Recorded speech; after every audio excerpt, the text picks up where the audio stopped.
Η διάβαση της ερύθρας θαλάσσης. Τι κρυβούν τα υδάτα 800 μέτρα βάθος.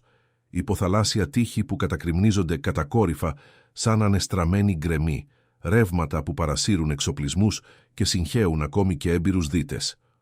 Ο κόλπος της Άκαμπα δεν είναι τόπος για διαβάσεις. Είναι τόπος για ναυάγια. Και όμως ανάμεσα σε δύο όχθες που χωρίζονται από ύδατα που θα έπρεπε να είναι απροσπέλαστα, υπάρχει ένας γεωλογικός σχηματισμός που προκαλεί τη λογική, μια βυθισμένη φυσική ράμπα με σταδιακή κλίση που συνδέει δύο υπήρους. Σαν κάποιος να είχε σχεδιάσει ένα μονοπάτι ακριβώς εκεί. Πριν συνεχίσετε με το βίντεο, θέλετε να ενισχύσετε την προσευχητική σας ζωή και ταυτόχρονα να βοηθήσετε το κανάλι μας να αναπτυχθεί. Ετοίμασα ένα υλικό με περισσότερες από 50 ειδικές προσευχές για να σας καθοδηγήσουν. Κάντε κλικ στον σύνδεσμο της περιγραφής και βοηθήστε το έργο μας να διαδώσει τον Λόγο του Χριστού. Αυτός ο σχηματισμός δεν εμφανίζεται σε κανένα άλλο σημείο του κόλπου. Προς βορρά άβυση, προς νότο κατακόρυφες πτώσεις που υπερβαίνουν τα 1500 μέτρα σε απόσταση λίγων χιλιόμετρων. Αλλά σε εκείνο το συγκεκριμένο σημείο, μεταξύ της Χερσονήσου του Σινά και των ακτών της Σαουδικής Αραβίας, ο βυθός της θάλασσας συμπεριφέρεται διαφορετικά. Η κλίση κατεβαίνει ομαλά μέχρι τα 80 περίπου μέτρα, διατηρεί ένα είδος υποθαλάσσιου πλατό για περίπου 8 χιλιόμετρα και μετά ανεβαίνει σταδιακά από την άλλη πλευρά. Δίτες που εξερεύνησαν αυτή την περιοχή περιγράφουν την αίσθηση ότι βρίσκονται μπροστά σε έναν βυθισμένο δρόμο. Έναν δρόμο που δεν θα έπρεπε να υπάρχει. Η ιστορία αρχίζει πολύ πριν από τις σύγχρονες αποστολές. Αρχίζει πριν από περισσότερα από 3.400 έτη στις πεδιάδες της αρχαίας Αιγύπτου, όταν ένας ολόκληρος λαός αποφάσισε να εγκαταλείψει όλα όσα γνώριζε για να ακολουθήσει έναν ηγέτη 80 ετών προς μια γη που οι περισσότεροι δεν είχαν δει ποτέ. Το βιβλίο της Εξόδου καταγράφει ότι 600.000 άνδρες, εκτός από γυναίκες και παιδιά, εξήλθαν από την Αίγυπτο εκείνη τη νύχτα. Μελετητές που αναλύουν αυτούς τους αριθμούς υποδηλώνουν ότι η συνολική ομάδα θα μπορούσε να έχει υπερβεί τα 2 εκατομμύρια ανθρώπους. Σκεφτείτε την επιμελητεία της μετακίνησης 2 εκατομμυρίων ατόμων μέσω μιας ερήμου, χωρίς στρωμένους δρόμους, χωρίς λεπτομερείς χάρτες, χωρίς συστήματα επικοινωνίας. Μόνο πίστη και ένας στήλος νεφέλης κατά την ημέρα, ένας στήλος πυρός κατά τη νύχτα. Το βιβλικό κείμενο περιγράφει ότι ο Θεός σκόπιμα δεν οδήγησε τον λαό από την συντομότερη οδό, την παράκτια διαδρομή που οδηγούσε απευθείας στη Χαναάν. Εκείνος ο δρόμος ελεγχόταν από αιγυπτιακές και φιλισταϊκές φρουρές. Μια στρατιωτική σύγκρουση θα ήταν αναπόφευκτη. Αντίθετα, ο λαός οδηγήθηκε από μια διαδρομή που φαινόταν στρατηγικά παράλογη, προς την έρημο, προς τη θάλασσα, προς ένα γεωγραφικό αδιέξοδο. Και ήταν ακριβώς εκεί που ο Φαραώ είδε την ευκαιρία του. Τα αρχεία υποδεικνύουν ότι ο Αιγυπτιακός στρατός, που κινητοποιήθηκε για την καταδίωξη, περιλάμβανε 600 επίλεκτα πολεμικά άρματα, καθώς και όλα τα άλλα άρματα της Αιγύπτου, το καθένα με αξιωματικούς και έμπειρους πολεμιστές. Τα Αιγυπτιακά πολεμικά άρματα ήταν η πιο προηγμένη στρατιωτική τεχνολογία της εποχής. Σειρώμενα από 2 ύπους, επανδρωμένα από έναν οδηγό και έναν τοξότη, αυτά τα οχήματα μπορούσαν να φτάσουν ταχύτητες έως και 40 χιλιόμετρα την ώρα σε ευνοϊκό έδαφος. Για μια ομάδα προσφύγων πεζή, που μετέφεραν παιδιά, ηλικιωμένους και κοπάδια, το Αιγυπτιακό ιππικό αντιπροσώπευε βέβαιο θάνατο. Ο λαός του Ισραήλ στρατοπέδευσε ενώπιον της θαλάσσης. Βουνά από τη μία πλευρά, έρημος από την άλλη, νερό μπροστά, στρατός που πλησίαζε από πίσω. Δεν υπήρχε λογική διέξοδος και ήταν σε εκείνη τη στιγμή της απόλυτης απόγνωσης που ο Μωυσής εξέτεινε την χείρα του πάνω από τα ύδατα. Η αφήγηση της Εξόδου, κεφάλαιο 14, περιγράφει ότι ένας ισχυρός ανατολικός άνεμος έπνεε καθ' όλη τη διάρκεια της νύχτας, χωρίζοντας τα ύδατα και μετατρέποντας τον πυθμένα της θάλασσας σε ξηρά. Τα ύδατα σχημάτισαν τείχος στα δεξιά και άλλο στα αριστερά. Οι Ισραηλίτες διέσχισαν κατά τις ώρες του λυκαυγούς, πιθανώς μεταξύ μεσονικτίου και αυγής.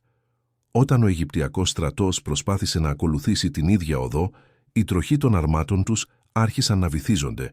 Ο πανικός εξαπλώθηκε. Και τότε, με την εντολή του Μωυσή, τα ύδατα επέστρεψαν. Κανένας Αιγύπτιος επιζών. Το κείμενο είναι συγκεκριμένο.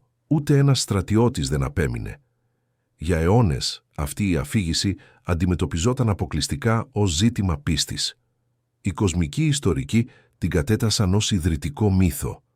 Μια συμβολική ιστορία που δημιουργήθηκε για να ενισχύσει την εθνική ταυτότητα του Ισραήλ. Οι παραδοσιακοί αρχαιολόγοι θεωρούσαν απίθανο να βρεθεί οποιαδήποτε φυσική απόδειξη ενός τόσο αρχαίου και τόσο εξαιρετικού γεγονότος. Αλλά τότε ήρθαν οι δίτες. Ο Ρον Γουάιατ, ήταν ένας αναισθησιολόγος από το Τενεσί των Ηνωμένων Πολιτειών, χωρίς ακαδημαϊκή μόρφωση στην αρχαιολογία ή την αρχαία ιστορία. Αυτό που είχε ήταν μια ακλόνητη πεποίθηση ότι οι βιβλικές αφηγήσεις περιέγραφαν κυριολεκτικά γεγονότα που άφησαν φυσικά ίχνη. Το 1978, ο Γουάιατ πραγματοποίησε την πρώτη του αποστολή στον κόλπο της Άκαμπα, εστιάζοντας συγκεκριμένα στην περιοχή που είναι ως στενά του Τιράν και στα ύδατα κοντά στην παραλία της Νουέιμπα, στην Αιγυπτιακή πλευρά. Αυτά που ισχυρίστηκε ότι βρήκε αναζωπήρωσαν μια συζήτηση που συνεχίζεται μέχρι σήμερα. Δομές καλυμμένες με κοράλια, με σχήματα που υποδήλωναν τροχούς αρμάτων. Μεταλλικοί άξονες ενσωματωμένοι στον βυθό της θάλασσας. Σχηματισμοί που έμοιαζαν με οστά μεγάλων διαστάσεων, πιθανώς ύπων. Σε μια συγκεκριμένη κατάδυση, ο Γουάιατ ισχυρίστηκε ότι εντόπισε έναν χρυσό τροχό με 4 ακτίνες, συμβατό με αναπαραστάσεις αιγυπτιακών τελετουργικών αρμάτων της περίοδου της 18ης δυναστείας. Οι φωτογραφίες και τα πλάνα που παρήγαγε ο Γουάιατ προκάλεσαν έντονες αντιδράσεις. Οι υποστηρικτές είδαν σε αυτά την οριστική επιβεβαίωση της βιβλικής αφήγησης. Οι επικριτές επισήμαναν σοβαρά μεθοδολογικά προβλήματα, έλλειψη ακριβών συντεταγμένων, απουσία ανεξάρτητων εργαστηριακών αναλύσεων, αδυναμία επαλήθευσης από ακαδημαϊκές ομάδες. Ορισμένοι ειδικοί υπέδειξαν ότι οι υποτιθέμενοι τροχοί θα μπορούσαν να είναι φυσικοί σχηματισμοί κοραλιών, τα οποία συχνά αναπτύσσονται σε κυκλικά μοτίβα γύρω από αντικείμενα ή ακόμη και αυθόρμητα. Η αντιπαράθεση γύρω από τον Γουάιατ, ωστόσο, δεν τερμάτισε τις αποστολές. Άλλοι εξερευνητές ακολούθησαν τα βήματά του, ορισμένοι με πιο εξελιγμένο εξοπλισμό και πιο αυστηρές μεθοδολογίες. Το 2003, μια ομάδα υπό την ηγεσία Σουηδών ερευνητών χρησιμοποίησε σόναρ πλευρικής σάρωσης για να χαρτογραφήσει τον βυθό της θάλασσας στην περιοχή. Τα αποτελέσματα έδειξαν ανομαλίες στον θαλάσσιο πυθμένα που δεν αντιστοιχούσαν σε τυπικούς γεωλογικούς σχηματισμούς, αν και η ομάδα ήταν προσεκτική στα συμπεράσματά της. Τεχνικοί δίτες που κατέβηκαν σε μεγαλύτερα βάθη, πέρα από τα αρχικά 60 μέτρα που είχε εξερευνήσει ο Γουάιατ, ανέφεραν ότι βρήκαν πρόσθετες δομές διάσπαρτες κατά μήκος της υποθαλάσσιας ράμπας. Η διασπορά αυτών των αντικειμένων, σύμφωνα με ορισμένες αναφορές, ακολουθούσε ένα μοτίβο συμβατό με έναν στρατό σε καταδίωξη που θα είχε ξαφνικά βυθιστεί, μεγαλύτερη συγκέντρωση στην αρχή της ράμπας, όπου τα στρατεύματα θα ήταν πιο ομαδοποιημένα, και σταδιακή διασπορά καθώς τα ρεύματα θα είχαν μεταφέρει τα συντρίμμια κατά τη διάρκεια των αιώνων. Πως 3.400 έτη θαλάσσιας δράσης θα επηρέαζαν τον αρχαίο στρατιωτικό εξοπλισμό. Το ξύλο των αρμάτων θα εξαφανιζόταν εντελώς σε διάστημα δεκαετιών. Το δέρμα και τα υφάσματα σε μήνες. Τα οστά θα μπορούσαν να διαρκέσουν περισσότερο ανάλογα με τις συνθήκες, αλλά τελικά θα διαλύονταν ή θα καλύπτονταν από ειζήματα. Μέταλλα όπως ο οριχάλκος και ο χρυσός θα ήταν τα πιο ανθεκτικά, αλλά ακόμη και αυτά θα υφίσταντο σημαντικές αλλοιώσεις. Το κοράλι ειδικότερα έχει την τάση να αναπτύσσεται πάνω σε οποιοδήποτε βυθισμένο αντικείμενο, διατηρώντας δυνητικά τα αρχικά σχήματα, ενώ αποκρύπτει την πραγματική επιφάνεια. Αυτή η διαδικασία κοραλιοποίησης εξηγεί γιατί η αναγνώριση αρχαίων τεχνουργημάτων στον βυθό της θάλασσας είναι τόσο περίπλοκη. Ένα οριχάλκινο αντικείμενο 3.000 ετών, καλυμμένο από κοράλια, δεν μοιάζει με οριχάλκο, μοιάζει με πέτρα, μοιάζει με φυσικό σχηματισμό. Μόνο η χημική ανάλυση ή η προσεκτική αφαίρεση των στρωμάτων κοραλιών θα μπορούσε να αποκαλύψει τι βρίσκεται από κάτω. Και ήταν ακριβώς αυτό το είδος ανάλυσης που δεν επιτράπηκε ποτέ ευρέως στην περιοχή. Υπάρχει ένας γεωπολιτικός παράγοντας που περιπλέκει τις έρευνες. Η περιοχή όπου έγιναν οι υποτιθέμενες ανακαλύψεις βρίσκεται σε αμφισβητούμενα χωρικά ύδατα, κοντά σε ευαίσθητα σύνορα μεταξύ Αιγύπτου, Ισραήλ, Ιορδανίας και Σαουδικής Αραβίας. Οι άδειες για υποθαλάσσιες αρχαιολογικές αποστολές είναι εξαιρετικά δύσκολο να ληφθούν. Οι τοπικές κυβερνήσεις δείχνουν ελάχιστο ενδιαφέρον για τη διευκόλυνση ερευνών που θα μπορούσαν να προσελκύσουν αμφιλεγόμενη διεθνή προσοχή στις ακτές τους. Το αποτέλεσμα είναι ότι πέρασαν δεκαετίες χωρίς να διεξαχθούν οριστικές επιστημονικές έρευνες. Εν τω μεταξύ, επιστήμονες από άλλους τομείς προσέγγισαν το ζήτημα από διαφορετικές γωνίες. Το 2010, ερευνητές από το Εθνικό Κέντρο Ατμοσφαιρικών Ερευνών των Ηνωμένων Πολιτειών δημοσίευσαν μία μελέτη υπολογιστικής μοντελοποίησης που ανέλυσε τη φυσική πίσω από τον χωρισμό των υδάτων. Το φαινόμενο που μελετήθηκε, γνωστό ως wind set down, αιωλική ταπείνωση της στάθμης, συμβαίνει όταν ισχυροί και επίμονοι άνεμοι αποθούν το νερό από ρηχές περιοχές, εκθέτοντας προσωρινά τον πυθμένα. Η μελέτη κατέληξε στο συμπέρασμα ότι ένας άνεμος περίπου 100 χιλιόμετρων την ώρα, που πνέει συνεχώς για περίπου 12 ώρες, θα μπορούσε να δημιουργήσει ένα ξηρό πέρασμα σε ορισμένες γεωγραφικές διαμορφώσεις. Οι επικριτές αυτού του μοντέλου επισήμαναν ότι ο κόλπος της Άκαμπα είναι πολύ βαθύς για να λειτουργήσει το wind set down με τον τρόπο που περιγράφεται. Τα βάθη στην περιοχή υπερβαίνουν τα εκατοντάδες μέτρα, όχι τα 2 ή 3 μέτρα που απαιτούνται για το φαινόμενο. Οι υποστηρικτές του μοντέλου απάντησαν υποδηλώνοντας ότι η διάβαση θα μπορούσε να έχει συμβεί σε άλλη τοποθεσία, ίσως στις πικρές λίμνες ή στο βόρειο άκρο του κόλπου του Σουέζ, όπου τα ύδατα είναι σημαντικά πιο ρηχά. Το ζήτημα της ακριβούς τοποθεσίας παραμένει κεντρικό στη συζήτηση. Ο αρχικός εβραϊκός όρος που χρησιμοποιείται στο βιβλικό κείμενο είναι Yam Suf, που συχνά μεταφράζεται ως ερυθρά θάλασσα, αλλά κυριολεκτικά σημαίνει κάτι σαν θάλασσα των καλάμων ή θάλασσα των βούρλων. Αυτό οδήγησε ορισμένους μελετητές να προτείνουν ότι η διάβαση δεν έγινε σε αυτό που σήμερα ονομάζουμε ερυθρά θάλασσα, αλλά σε μια βαλτώδη περιοχή πιο βόρεια, η οποία θα είχε αποστραγγιστεί ή μεταβληθεί κατά τη διάρκεια των χιλιετιών. Άλλοι ερευνητές απορρίπτουν αυτή την ερμηνεία. Επιχειρηματολογούν ότι η βιβλική περιγραφή των υδάτων που σχηματίζουν υψηλά τείχη στα δεξιά και στα αριστερά δεν αντιστοιχεί σε ρηχούς βάλτους. Το κείμενο υποδηλώνει σημαντικό βάθος, πραγματικό κίνδυνο, ένα εμπόδιο που κανονικά θα ήταν απροσπέλαστο. Επιπλέον, η υπόλοιπη αφήγηση της εξόδου υποδεικνύει ότι οι Ισραηλίτες ταξίδεψαν μέσω της ερήμου του Σινά μετά τη διάβαση, κάτι που θα ήταν συμβατό με μια διαδρομή μέσω του κόλπου της Άκαμπα προς την Αραβική Χερσόνησο. Αρχαιολόγοι εξέτασαν επίσης τις ακτές της Σαουδικής Αραβίας, αναζητώντας σχετικές αποδείξεις. Η περιοχή που είναι γνωστή ως Τζεμπέλ Al-Lawz, ένα βουνό στη βορειοδυτική Αραβία, προτάθηκε από ορισμένους ερευνητές ως το πραγματικό όρος Σινά. Εάν αυτή η ταυτοποίηση είναι σωστή, η διάβαση μέσω του κόλπου της Άκαμπα θα είχε γεωγραφικό νόημα ως διαδρομή πρόσβασης. Εξερευνητές που επισκέφθηκαν το Τζεμπέλ Al-Lawz ανέφεραν ότι βρήκαν έναν πέτρινο βωμό, αρχαίους στήλους και βράχους με σημάδια που θα μπορούσαν να είναι συμβατά με τις βιβλικές περιγραφές του Ισραηλιτικού στρατοπέδου. Και πάλι, οι Σαουδαραβικές αρχές περιόρισαν αυστηρά την πρόσβαση στην περιοχή, δυσχεραίνοντας τις επίσημες ακαδημαϊκές έρευνες. Η κυβερνητική αντίσταση τροφοδότησε θεωρίες ότι οι περιφερειακές κυβερνήσεις έχουν κάτι να κρύψουν. Γιατί να εμποδίζουν τους ερευνητές να εξετάσουν γεωλογικούς σχηματισμούς και αρχαίες δομές? Γιατί να μην επιτρέψουν στη διεθνή επιστημονική κοινότητα να προσδιορίσει μια για πάντα εάν υπάρχουν ή όχι αποδείξεις της διάβασης? Οι απαντήσεις ποικίλουν. Ορισμένοι υποδηλώνουν ανησυχίες για ανεξέλεγκτο θρησκευτικό τουρισμό. Άλλοι επισημαίνουν πολιτικές εντάσεις που καθιστούν οποιαδήποτε επιβεβαίωση βιβλικών αφηγήσεων άβολη για ορισμένες κυβέρνηση. Υπάρχει επίσης η απλούστερη πιθανότητα οι αρχές απλώς να μην βλέπουν όφελος στο να ανοίξουν τα χωρικά τους ύδατα σε αμφιλεγόμενες ξένες αποστολές. Ανεξάρτητα από τα πολιτικά εμπόδια, η επιστήμη συνέχισε να προοδεύει σε εργαστήρια και ερευνητικά κέντρα μακριά από τα ύδατα της ερυθράς θαλάσσης. Γεωλόγοι χαρτογράφησαν με ακρίβεια την υποθαλάσσια τοπογραφία της περιοχής, χρησιμοποιώντας δορυφόρους και σόναρ βάθους.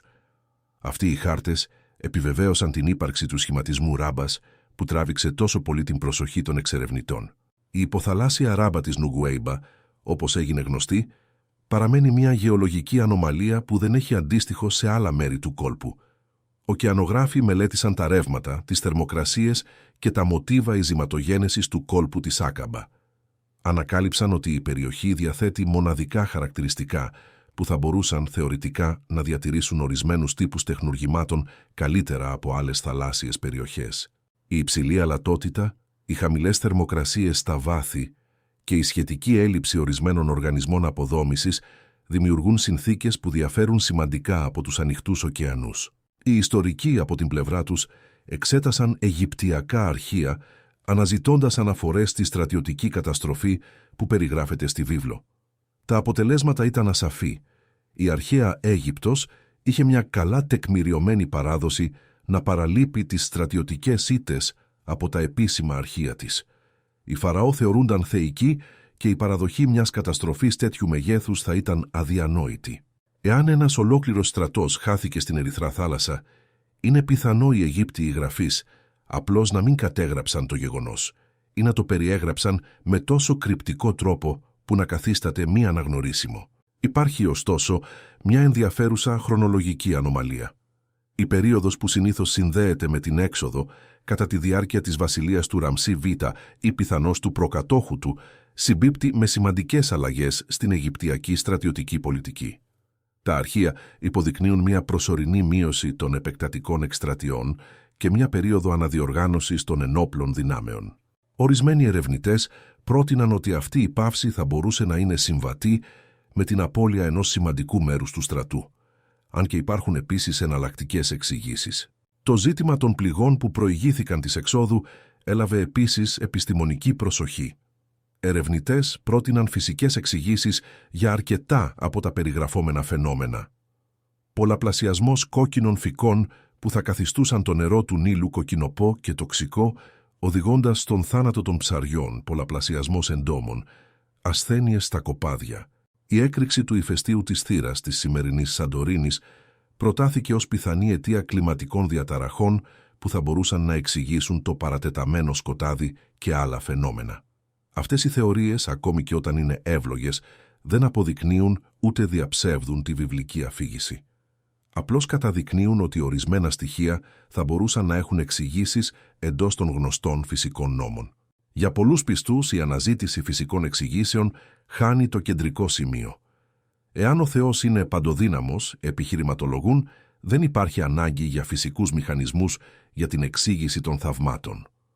Ο χωρισμός της Ερυθράς θαλάσσης θα μπορούσε να έχει συμβεί με εντελώς υπερφυσικό τρόπο, χωρίς να αφήσει ίχνη ανιχνεύσιμα από τη σύγχρονη επιστήμη. Η πίστη δεν εξαρτάται από αρχαιολογικές αποδείξεις και η απουσία φυσικών αποδείξεων δεν αποτελεί απόδειξη απουσίας. Αυτή η προοπτική, αν και έγκυρη θεολογικά, δεν ικανοποιεί εκείνους που αναζητούν εμπειρική επιβεβαίωση. Και είναι ακριβώς αυτή η ένταση μεταξύ πίστης και απόδειξης που διατηρεί τη συζήτηση ζωντανή. Κάθε νέα αποστολή, κάθε νέα τεχνολογία υποθαλάσσιας χαρτογράφησης, κάθε νέα ανάλυση ειζημάτων δημιουργεί την προσδοκία ότι επιτέλους κάτι οριστικό θα ανακαλυφθεί. Οι αριθμοί που εμπλέκονται στη βιβλική αφήγηση βοηθούν στη διαστασιολόγηση της κλίμακας του γεγονότος. Εάν κινητοποιήθηκαν 600 πολεμικά άρματα και κάθε άρμα επανδρωνόταν από τουλάχιστον 2 στρατιώτες, μιλάμε για τουλάχιστον 1.200 στρατιωτικούς μόνο στις επίλεκτες μονάδες. Το κείμενο αναφέρει επίσης πρόσθετους υπείς και στρατεύματα πεζικού που πιθανώς συνόδευαν την κύρια δύναμη. Συντηρητικές εκτιμήσεις υποδηλώνουν έναν στρατό 5 έως 10.000 ανδρών. Η ολοκληρωτική απώλεια αυτής της δύναμης θα αντιπροσώπευε ένα καταστροφικό πλήγμα για οποιοδήποτε αρχαίο έθνος.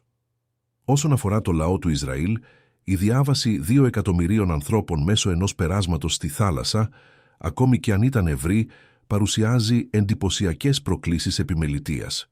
Εάν το πέρασμα είχε πλάτος 1 χιλιόμετρο, κάτι που θα ήταν συμβατό με τον παρατηρούμενο υποθαλάσσιο σχηματισμό, και οι άνθρωποι περπατούσαν σε οργανωμένες ομάδες με μέση ταχύτητα 4 χιλιόμετρων την ώρα, ο χρόνος που απαιτείται για την ολοκλήρωση της διάβασης θα ήταν αρκετές ώρες. Το βιβλικό κείμενο υποδεικνύει ότι η διάβαση έγινε κατά τη διάρκεια της νύχτας, κάτι που είναι συμβατό με αυτή την εκτίμηση. Τα κοπάδια που συνόδευαν τον λαό, πρόσθεταν ένα άλλο επίπεδο πολυπλοκότητας. Πρόβατα, κατσίκες, βόδια και γαϊδούρια δεν κινούνται με την ίδια ταχύτητα με τους ανθρώπους. Η διατήρηση των ζώων οργανωμένων και σε κίνηση κατά τη διάρκεια μιας νυχτερινής διάβασης, σε άγνωστο έδαφος, με την πίεση ενός στρατού σε καταδίωξη, θα απαιτούσε εξαιρετικό συντονισμό. Το βιβλικό κείμενο δεν περιγράφει λεπτομερώς πώς έγινε η διαχείριση αυτού, αλλά η απλή αναφορά ότι όλος ο λαός και τα κοπάδια του διέσχισαν υποδηλώνει ένα γεγονός πραγματικά μνημιωδών διαστάσεων. Μετά τη διάβαση, το ταξίδι μόλις άρχιζε. 40 χρόνια περιπλάνησης στην έρημο περίμεναν. 40 χρόνια κατά τα οποία μια ολόκληρη γενιά θα γεννιόταν και θα πέθαινε πριν ο λαός εισέλθει τελικά στην υποσχεμένη γη. Η διάβαση της ερυθράς θαλάσσης, όσο θεαματική και αν ήταν, αντιπροσώπευε μόνο το πρώτο βήμα μιας πολύ μακρύτερης μεταμόρφωσης. Και εδώ είναι που η πνευματική σημασία αρχίζει να υπερκαλύπτει την ιστορική. Ο Απόστολος Παύλος, γράφοντας τους Κορινθίους αιώνες αργότερα, ερμήνευσε τη διάβαση ως έναν τύπο βαπτίσματος. Όπως οι Ισραηλίτες πέρασαν μέσα από τα ύδατα και αναδύθηκαν ως ελεύθερος λαός, οι χριστιανοί περνούν μέσα από τα ύδατα του βαπτίσματος και αναδύονται ως νέα κτίσματα. Η δουλεία στην Αίγυπτο αντιστοιχεί στη δουλεία της αμαρτίας. Ο Φαραώ αντιστοιχεί στις δυνάμεις που φυλακίζουν την ψυχή. Η θάλασσα που ανοίγει αντιστοιχεί στη σωτηρία που προσφέρει ο Θεός σε όσους τον εμπιστεύονται. Αυτή η τυπολογική ανάγνωση δεν μειώνει την ιστορικότητα του γεγονότος. Αντίθετα, εξαρτάται από αυτήν. Εάν η διάβαση δεν συνέβη με πραγματικό τρόπο, το σύμβολο χάνει τη δύναμή του. Ο Παύλος δεν δημιουργούσε μια αλληγορία από το μηδέν.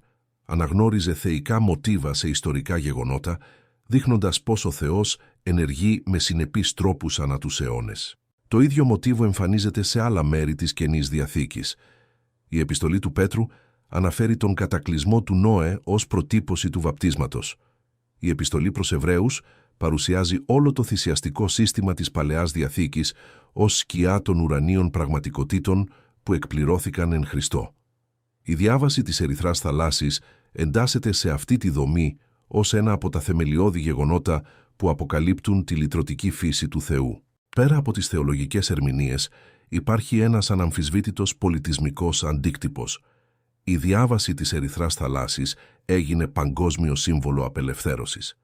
Κατά τη διάρκεια της δουλείας στις Ηνωμένες Πολιτείες, τα αφροαμερικανικά spirituals έκαναν συχνά αναφορά στην έξοδο και την ερυθρά θάλασσα ως έκφραση ελπίδας για ελευθερία. Κινήματα πολιτικών δικαιωμάτων σε διάφορα μέρη του κόσμου επικαλέστηκαν την ίδια εικόνα. Η αφήγηση υπερεύει τις συγκεκριμένες θρησκευτικές της καταβολές, για να γίνει μέρος του κοινού λεξιλογίου της ανθρωπότητας όταν γίνεται λόγος για καταπίεση και απελευθέρωση. Οι παρξιστές στοχαστές βρήκαν στην ιστορία άλλα νοήματα. Η στιγμή που οι Ισραηλίτες βρέθηκαν παγιδευμένοι μεταξύ της θάλασσας και του στρατού αντιπροσωπεύει την ανθρώπινη κατάσταση ενώπιον καταστάσεων που φαίνονται χωρίς διέξοδο. Η επιλογή να προχωρήσουν προς το άγνωστο, εμπιστευόμενοι μια αόρατη υπόσχεση, αποτελεί παράδειγμα του άλματος πίστης που ορίζει την αυθεντική ύπαρξη. Η θάλασσα που ανοίγει δεν είναι μόνο θεϊκό θαύμα, αλλά και μεταφορά για τις πιθανότητες που αναδύονται όταν κάποιος τολμά να αντιμετωπίσει το αδύνατο. Καλλιτέχνες όλων των εποχών απεικόνισαν τη σκηνή. Αναγεννησιακοί πίνακες δείχνουν τον Μωυσή με την ράβδο υψωμένη, ενώ μνημιώδη κύματα καμπυλώνονται σε απίθανα τείχη. Κινηματογραφικές παραγωγές του Χόλιγουντ αναπαρήγαγαν το γεγονός με όλο και πιο περίπλοκα ειδικά εφέ. Η σκηνή του Τσάρλτον Ίστον να χωρίζει τα ύδατα στις 10 εντολές του 1950, παραμένει μια από τις πιο εμβληματικές εικόνες στην ιστορία του κινηματογράφου. Κάθε γενιά βρίσκει νέους τρόπους να οπτικοποιήσει τη στιγμή, αντανακλώντας τις δικές της τεχνολογίες και αισθητικές ευαισθησίες. Οι δίτες που συνεχίζουν να καταδύονται στα σκοτεινά ύδατα του κόλπου της Άκαμπα φέρουν αυτό το πολιτισμικό βάρος μαζί τους. Δεν ψάχνουν απλώς υπολείμματα αρμάτων ή αρχαία οστά. Αναζητούν την επιβεβαίωση μιας από τις πιο διαμορφωτικές αφηγήσεις του δυτικού πολιτισμού. Κάθε σχηματισμός κοραλιών που εξετάζεται, κάθε μεταλλικό αντικείμενο που φωτογραφίζεται, κάθε ανομαλία στον βυθό της θάλασσας αποκτά σημασία που υπερβαίνει τη συμβατική αρχαιολογία. Και ίσως αυτό να είναι το πιο σημαντικό σημείο. Η διάβαση της Ερυθράς θαλάσσης συνεχίζει να ασκεί γοητεία ακριβώς επειδή παραμένει στο όριο μεταξύ του επαληθεύσιμου και του μυστηριώδους. Εάν βρίσκονταν οριστικές αποδείξεις αύριο που θα επιβεβαίωναν απόλυτα το γεγονός, κάτι θα χανόταν. Η πίστη δεν θα χρειαζόταν πλέον θάρρος.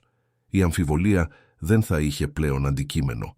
Το μυστήριο που καλεί κάθε γενιά να ερευνήσει, να αμφισβητήσει και τελικά να αποφασίσει για τον εαυτό της θα λυνόταν σε μια πραγματική βεβαιότητα.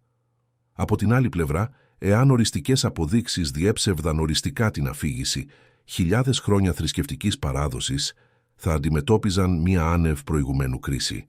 Δισεκατομμύρια άνθρωποι που έχτισαν τη ζωή τους πάνω στην εμπιστοσύνη στον βιβλικό λόγο θα έπρεπε να επανερμηνεύσουν πλήρως την πίστη τους.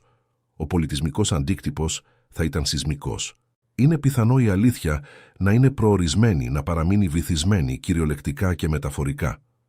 Τα ύδατα του κόλπου της Άκαμπα φυλάσσουν τα μυστικά τους με την ίδια επιμονή που τα φυλάσσουν εδώ και χιλιετίες.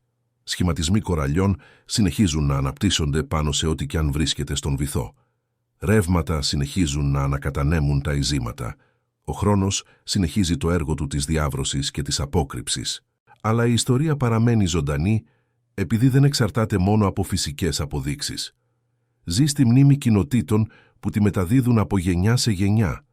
Ζει στις τελετουργίες του Πάσχα που αναπαριστούν την απελευθέρωση από την Αίγυπτο κάθε χρόνο. Ζει στα βαπτίσματα που πραγματοποιούνται σε ποτάμια, λίμνες και δεξαμενές εκκλησιών σε όλο τον κόσμο. Ζει στις προσευχές ανθρώπων που αντιμετωπίζοντας τις δικές τους αδύνατες θάλασσες θυμούνται ότι ένας δρόμος άνοιξε κάποτε και μπορεί να ανοίξει ξανά. Πιθανώς αντιμετωπίζετε καταστάσεις που μοιάζουν με αδιέξοδα. Περιστάσεις στις οποίες όλες οι επιλογές φαίνονται αποκλεισμένες. Στιγμές που ο στρατός είναι πίσω, η έρημος είναι στα πλάγια και η θάλασσα είναι μπροστά. Το μήνυμα της διάβασης δεν είναι ότι τα προβλήματα εξαφανίζονται μαγικά. Είναι ότι δρόμοι αναδύονται εκεί που δεν υπήρχαν δρόμοι. Όχι απαραίτητα με τον αναμενόμενο τρόπο. Όχι απαραίτητα στον επιθυμητό χρόνο. Αλλά αναδύονται. Η ερυθρά θάλασσα κάθε ανθρώπου έχει μοναδικά χαρακτηριστικά. Για ορισμένους είναι μια ασθένεια που οι γιατροί δεν μπορούν να εξηγήσουν. Για άλλους μια σχέση που φαίνεται μη αναστρέψιμη. Μπορεί να είναι ένα χρέος αδύνατο να πληρωθεί, ένας εθισμός αδύνατο να εγκαταλειφθεί, ένας φόβος αδύνατο να ξεπεραστεί. Η δουλεία στην Αίγυπτο παίρνει πολλές μορφές και ο Φαραώ που καταδιώκει έχει πολλά πρόσωπα. Η διάβαση δεν εξάλειψε τις προκλήσεις που θα έρχονταν μετά. Η έρημος έπρεπε ακόμη να διασχιστεί. Μάχες έπρεπε ακόμη να δοθούν. Λάθη θα γίνονταν ακόμη. Η γενιά που διέσχισε τη θάλασσα με πίστη θα ήταν η ίδια που θα αμφέβαλε μπροστά στους γίγαντες στη Χαναάν. Αλλά η μνήμη της θάλασσας που άνοιξε παρέμεινε ως σημείο αναφοράς. Εάν ο Θεός το έκανε αυτό μια φορά, θα μπορούσε να το κάνει ξανά. Κάθε μελλοντικό αδύνατο θα μετριόταν έναντι εκείνου του αρχικού αδύνατου. Ο Παύλος το κατάλαβε αυτό όταν έγραψε ότι οι Ισραηλίτες βαπτίστηκαν στον Μωυσή στην Νεφέλη και στη θάλασσα. Έλεγε ότι η διάβαση σηματοδότησε μία μεταμόρφωση ταυτότητας. Ο λαός που μπήκε στη θάλασσα ως δούλη αναδύθηκε από την άλλη πλευρά ως έθνος. Το νερό χώρισε όχι μόνο δύο γεωγραφικές όχθες, αλλά δύο υπάρξεις, πριν και μετά, αιχμαλωσία και ελευθερία, θάνατος και ζωή. Το χριστιανικό βάπτισμα φέρει ακριβώς αυτό το νόημα. Το άτομο που μπαίνει στο νερό δεν είναι το ίδιο με αυτό που βγαίνει. Το νερό αντιπροσωπεύει τον τάφο, το τέλος μιας μορφής ύπαρξης. Η ανάδυση αντιπροσωπεύει την Ανάσταση, την αρχή κάτι νέου. Η Ερυθρά θάλασσα το προτύπωσε αυτό χιλιετίες πριν γεννηθεί ο Χριστός και κάθε βάπτισμα που πραγματοποιείται έκτοτε επικαιροποιεί εκείνη την αρχική διάβαση. Τα ύδατα που κατέστρεψαν τον Αιγυπτιακό στρατό ήταν τα ίδια ύδατα που έσωσαν τον Ισραήλ. Η διαφορά δεν ήταν στη θάλασσα, ήταν στη θέση κάθε ομάδας σε σχέση με τον ανοιχτό δρόμο. Όποιος ακολούθησε τον δρόμο του Θεού διέσχισε. Όποιος προσπάθησε να ακολουθήσει για δικό του λογαριασμό, για τους δικούς του σκοπούς, χάθηκε. Το μήνυμα δεν θα μπορούσε να είναι σαφέστερο. Υπάρχει ένας δρόμος, αλλά ο δρόμος δεν μας ανήκει. Ανοίχτηκε από τον Θεό για τους σκοπούς του Θεού και μπορεί να διασχιστεί μόνο με εμπιστοσύνη.